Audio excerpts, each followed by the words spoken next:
What's going on, everybody? Welcome back to the Rantin review. We're talking today about this week's AEW Dynamite, back out on the road for the second week in a row. We are now officially in the post-pandemic AEW era, and we have live crowds, and oh my goodness, this show in particular showed how much live crowds add to a wrestling show. Before we get to that, though, I want to remind you guys that this being YouTube, it always helps out us here on the wrestling networks and the YouTube channels and everything else for you guys to hit a black mass on that like button. Just take your foot, spin around, and kick the microphone right out of it. It helps the YouTube algorithm let other fans know about AEW reviews here on YouTube and that this channel does them, so I appreciate it in advance. Thank you very much. So my theory at this point right now is that somewhere in the locker room backstage at AEW, these guys have a bet on, can you top the main event from last week? Because for 3 weeks in a row now, we have had amazingly stellar main events on AEW Dynamite. 2 weeks ago, it was MJF and Sammy Guevara in that last match, the last pandemic era match from Daly's Place, which that was an amazing match. Then last week we had the amazing main event, the street fight with the Young Bucks against Penta and Eddie Kingston. And this week, to not be topped, Darby Allin and Ethan Page have, which was a big match for Ethan Page, probably more than it was Darby Allin, a coffin match in the main event. This coffin match was an amazing match, and it is, again, that kind of car crash style of wrestling that we see here in North America. But I mean, there were so many crazy spots in that match. Sting came out, Scorpio Sky was hiding in a coffin. Scorpio Sky took a very dangerous crotch move on the railing outside as they were battling out in the arena. Darby Allin came off of one of the entrance ramps out in the crowd and got caught by Ethan Page. There was just so much stuff. There was blood. There was the ego edge was hit on Darby Allin onto the steps so much that the steps dented. Just crazy stuff. It ended with Darby Allin coming off the top rope and doing an ollie essentially. I guess that's what I'm not a big skateboarder, so correct me if I'm wrong with that term, what that move is called. He basically jumps off the top rope onto a skateboard, onto Ethan Page's back, who's draped between the ropes. Page falls into the coffin, and the coffin is closed. And Darby Allin has, I think at this point in time, he may be taking on his coffin match as his signature gimmick. And it's an interesting thing because The Undertaker is retired now. Now, if this was about 5 years ago, people would be like, you're just trying to be a mini Undertaker. But Taker's gone now, and he's not coming back. So somebody's got to take the coffin match. Might as well be Darby Allin. So that was it. But that wasn't enough for Darby Allin. This crazy psycho then gets back up. He barely can walk. He took a really bad ding on his knee earlier in the match when he hit over the steps. Scorpio Sky threw him into the steps and he flipped over the steps, but he also banged his knee. I don't know if too many people caught that on the ring post on his way over. You saw him clutching his leg and it hurt him for the rest of the match. But then he gets up on the top rope and does a coffin drop through the casket onto Ethan Page, who, if you saw his social media on Ethan Page's social media, he's all cut up and bruised up from that because he was actually still in the coffin.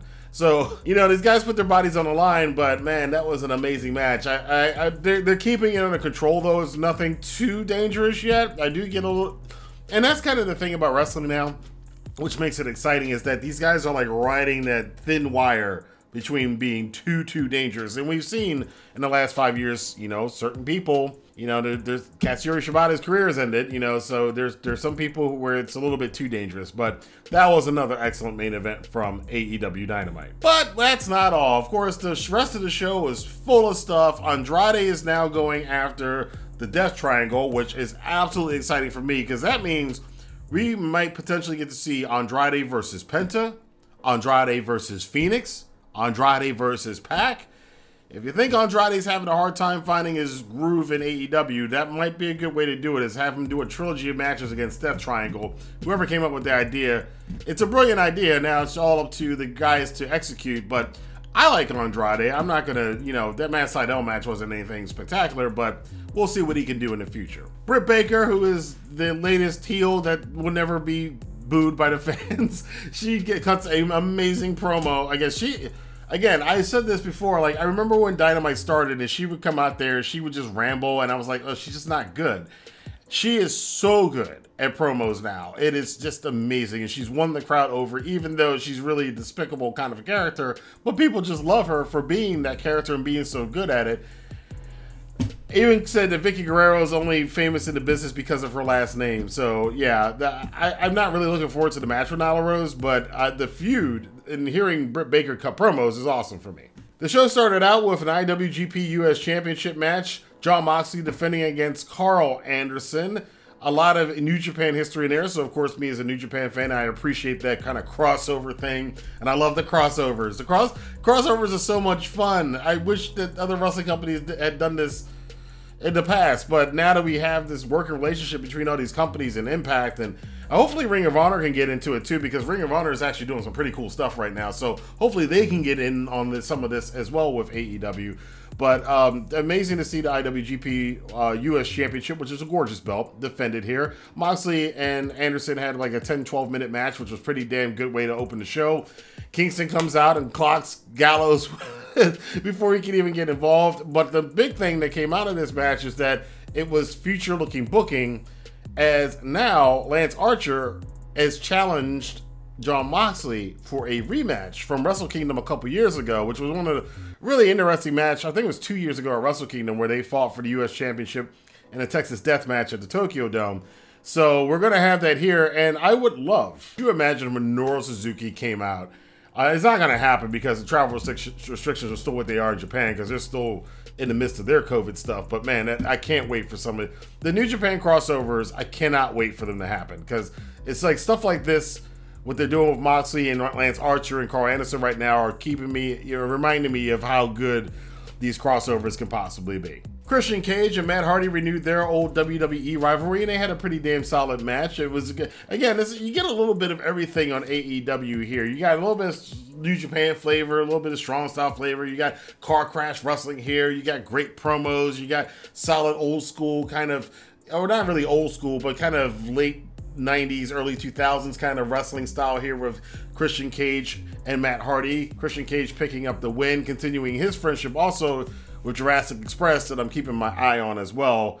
I'm still expecting Christian Cage to turn on Jungle Boy at some point in time. It was a big day for some of the hometown boys, Sammy Guevara after, which is another great thing that they do. I've noticed this too with AEW. When one of their premier stars loses a match, loses a big match, the next week or two on Dynamite, they'll give them a good match against another competitor to get the win back. So that happened with Jungle Boy after he lost that match to Omega and almost won it. And here with Sammy Guevara, he also got his win back after that loss to MJF a couple weeks ago. And he wasn't the only hometown boy to win big here. We also won a home state boy.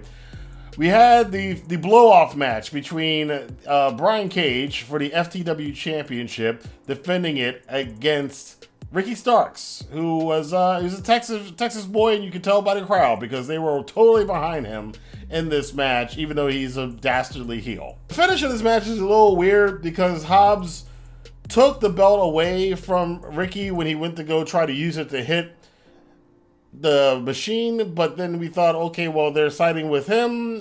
No, they're not, because then Hobbs hits the machine with the belt, and then Ricky Starks pins Brian Cage and thus wins the FTW Championship. And I think officially now Brian Cage is out of Team Taz. And I don't know, I haven't looked into it too much, but I've seen some rumors about Brian Cage not being happy with AEW. So I don't know if this is his swan. I don't think it's a swan song from the company, but we'll see what's going on with it. The idea would be is that Brian Cage is going to go off and be a single star and kind of be this machine. I want to see if they do that with him, if they kind of send him on this kind of run now where he's just going to kind of run through everybody now that he's not with Team Taz. Time will tell with that. But I think the big highlight for the night for everybody was the confrontation between Hangman Page and Kenny Omega. And they had to face off in the ring with all of their boys backing them. Page with the Dark Order, Kenny with the Elite. I guess that's what they are now. It's hard to follow all these names for these guys. But this was a pretty good thing. Kenny Omega playing up being the heel, the goober heel. That's what I call him. He acts like such a goober. So it's like he does these little things. And what was the one thing he said? He was like, "Wow, all these fans will stop chanting cowboy shit, and they'll be chanting belt collector, belt collector. And even the Dark Order are like, what? But it's by design, because Kenny's such a goober. It goes along with this Bangkok joke. And that is the great, and Kenny knows what he's doing, and he knows that side of him. We've seen that side of him before, especially on being the Elite, and him just being this goober, this ultra, who thinks he's really cool, but he really isn't. And Hangman is just talking about, hey, how, you know, he's been in the back, and he lost that first championship match to Jericho back at All Out, and, you know, what was almost 2 years ago. And now he might have the shot to go back to All Out and this time win the championship against one of his old friends, the Best Bout Machine, Kenny Omega. Matt Jackson got in his face and talked about how he still smelled like beer, and Hangman punched him, and all this this fight almost broke out. After some back and forth, it's agreed upon between the two sides that there's going to be a 5-man against 5-man elimination match at some point in the future, probably in 2 weeks on AEW Dynamite. It's an elimination match. If the Dark Order and Hangman can win that elimination match, then not only will Hangman Page get his AEW World Championship match against Omega, but members of the Dark Order will be able to challenge the Young Bucks for the AEW Tag Team Championships. I think this is all a great setup for All Out. I wonder how that match is going to play out too, because you would think maybe it'd be a thing where like it's 3-1, Hangman's by himself, and then he kind of runs the table. But I think that might be a good spot for somebody else in the Dark Order to kind of get their hero moment. Maybe 10. Maybe Cole Cabana, who hasn't done much. John Silver obviously would be a good contender for him to have like a great, you know, he's going to have a great moment in that elimination match. Oh God, yeah, I can see Silver facing off against Doc Gallows, and they're going to have a really cool spot. So that match, I'm looking forward to that match. Even just thinking about that now, I just thought about that. There's so many little things that they can do in that match. It's going to be highly entertaining. I can't wait for it. Cody and Malachi Black continue their thing. If you're noticing the very brilliant way in which Malachi Black is dressed all in black, Cody's dressed all in white. I saw one other YouTuber talk about America thing. I'm like, where did you get that from? There's nothing about America with Cody's doing. That's over with. They're doing a new thing. Cody is the light, Malachi Black is the dark. That's what the theme is. Why are we still throwing the America thing at Cody? Some people's political biases really come out sometimes. But anyway, that aside, this I think was a lot better. And despite the fact that I did do a video the other day talking about how Cody Rhodes might want to turn heel with this, I still think it'd be probably a cool way to send him off, because the Go Big Show was just renewed. So he will probably be taking time off, but to end him with him turning heel and then disappearing will kind of be good. I don't know though, because the crowd reaction at this show, the crowd was decidedly for Cody. So this may be another one of those cases where a lot of the scuttlebutt you see that I've seen has been on the internet, but when you actually watch AEW Dynamite, the actual live audiences are not as against Cody as people who... I think it was the USA thing. I think there's, again, the politics is just clouds everything worse than wrestling. It's the only thing worse than wrestling as far as stupidity is politics. And when you put politics into wrestling and people go, oh no, that person's talking great about the United States. Well, damn it, now we got to mock them for it forever and a day, even though that whole gimmick is over. It's been over for like weeks now. We're still going to throw it at Cody. I'm not going to throw it at Cody anymore. They're doing a totally different thing, and I like it. And I especially like the way they're using the blackout thing with Malachi Black. And even Cody's like, come on down and fight me. He's like, I'm glad I was hoping that you'd say that. The lights went off. They come back up. Malachi Black's in the ring. They go at it. I think that's going to be a great match. In addition to the fact that we are now going to start next week Jericho's whole thing. So Jericho was doing a backstage interview. He was talking about how he would do whatever. If you resurrected Muhammad Ali, he would beat the crap out of Muhammad Ali to get to MJF. Jericho taught this big game, and then out of nowhere, this chair comes in. It looked pretty nasty, too. It was a good camera angle for it. It looked like it really did crush Jericho's throat. MJF and Shawn Spears show up, and MJF lets Jericho know that the first of the 5 Trials of Jericho, which is a really good name for this. They should do a graphic, the 5 Trials of Jericho. But the first of the 5 Trials of Jericho will be a match against Shawn Spears next week on Dynamite, which Shawn Spears can use the chair, but Jericho cannot. And remember, Jericho has to win all 5 of these matches with any stipulation MJF puts on it in order to get his shot at MJF, again, presumably at All Out. And that's 5 weeks, which gives you enough time for them to build to the All Out match. Again, the booking and the consistency, they've gotten it down. They were a little sloppy in the past with trying to manage all of these stars, but this show in the last couple weeks, they have been able to manage all of their stars. You know, Miro had a good interview. You know, they've given enough people time and play, and even if you're not wrestling, you get something from them. And then next week they'll wrestle, and then the other guys who, you know, they get a week off from wrestling, but they'll be in some an impactful segment or something. They're doing such a really good job of orchestrating the show, and it's starting to show in the ratings. After a little bit of a rocky start over the past couple weeks where they were hovering on just above 800,000 viewers, the viewership jumped up, and I guess this is the result of the last 2 weeks of really good Dynamites.